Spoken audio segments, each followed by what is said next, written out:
అక్కడ ప్రకృతి ప్రకోపించింది. మునుపెన్నడూ లేని విధంగా వరద రూపంలో విరుచుకుపడింది. ఎగువ ప్రాంతాల్లో కురిసిన వర్షాల కారణంగా వరద నీరు ఒక్కసారిగా రావడంతో పెరు ఉక్కిరిబిక్కిరైంది. ఎటు చూసినా వరద నీరు, ఇళ్లు, వాహనాలు, చివరకు తిరిగేందుకు రోడ్లు కూడా కనిపించని స్థాయిలో వరద నీరు చేరింది. పెరు రాజధాని అతిపెద్ద నగరమైన లిమా పూర్తిగా జలదిగ్బంధమైంది. గతంలో అంటే 1998లో ఇలాంటి వరదలు వస్తే దాదాపు 374 మంది మృతి చెందారు. ఆ తర్వాత అంతటి ఉపద్రవం తలెత్తలేదు. తాజాగా మళ్లీ ఇప్పుడు వచ్చిన వరదలకు 72 మంది చనిపోయినట్టుగా అధికారికంగా వెల్లడైంది. వరదల్లో గల్లంతైన వారి సంఖ్య కూడా వందల్లోనే ఉంటుందని కూడా తెలుస్తోంది.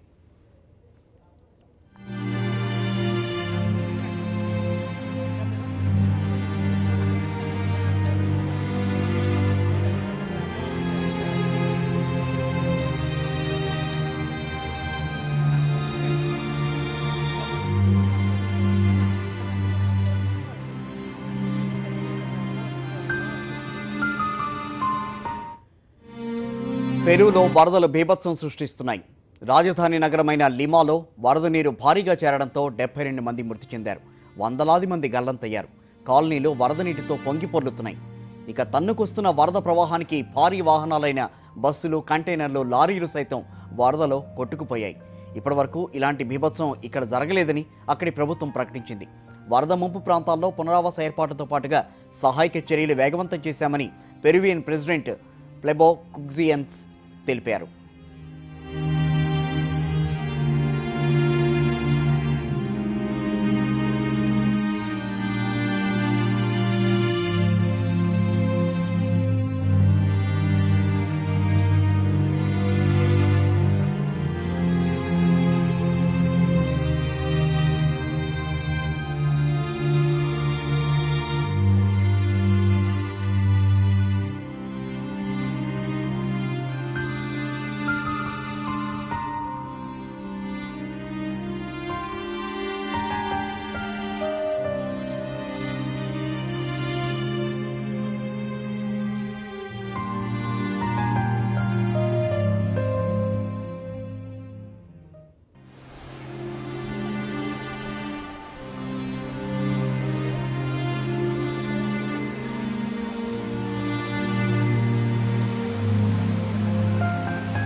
పెరు రాజధాని నగరంతో పాటుగా రాష్ట్రంలోని సగం ప్రాంతం వరకు ఎమర్జెన్సీ ప్రకటించారు.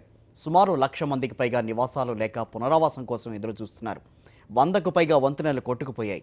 సహాయక బృందాలు వరద బాధితుల్ని హెలికాప్టర్లు, పడవల ద్వారానే కాకుండా వరద నీరు చేరిన ప్రాంతాల్లో తాళ్లను రోప్లా వేసి సురక్షిత ప్రాంతాలకు తరలిస్తున్నారు.